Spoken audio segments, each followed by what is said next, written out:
Hello friends, welcome to Snehithi channel. இன்னும் யாரெல்லாம் நம்மளோட சேனல் சப்ஸ்கிரைப் பண்ணலையோ மறக்காமல் சப்ஸ்கிரைப் பண்ணிடுங்க. இன்றைக்கி நம்ம என்ன பார்க்க போகிறோன்னா, வீடியோவில் மதுரையில் ரொம்ப ஃபேமஸாக இருக்கிற பட்டர் பன் தான் பார்க்க போகிறோம். இதுக்கு ஒரு பன்னை எடுத்து வச்சுட்டு அதை ரெண்டாக கட் பண்ணிக்கலாம்.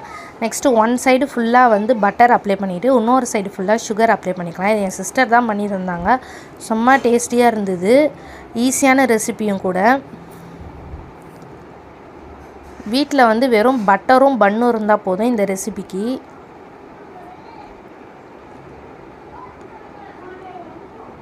இப்போது ஒரு தோசைக்கல்லை பற்ற வச்சுக்கிட்டு அதில் பட்டர் போட்டுடணும். பட்டர் நல்லா உருகிட்டோன்னே இந்த பன்னை எடுத்து மேலே வச்சுட்டு அது மேலே கொஞ்சம் பட்டர் போட்டுக்கோங்க. சுகர் ஆட் பண்ணிக்கோங்க கொஞ்சம். நெக்ஸ்ட்டு மில்க்கு பார்த்திங்கன்னா ஒரு 2 ஸ்பூன் to 3 ஸ்பூன் ஆட் பண்ணலாம்.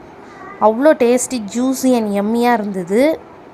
அவ்வளோதான், நம்ம ரெசிபி ரெடி. ஒரு 3 to 4 மினிட்ஸ் இந்த மாதிரி வந்து பரட்டி எடுத்துக்கிட்டிங்கனாலே இந்த பன்னு வந்து அவ்வளோ சாஃப்டாக ஜூஸியாக ரெடி ஆகிடும். வேணால் மேலே கொஞ்சம் சுகர் ஆட் பண்ணிக்கலாம். ஃபஸ்ட்டு சுகர் இல்லாமல் சாப்பிட்டு பார்த்தோம், அதுக்கப்புறம் மேலே கொஞ்சம் சுகர் போட்டும் சாப்பிட்டு பார்த்தோம்.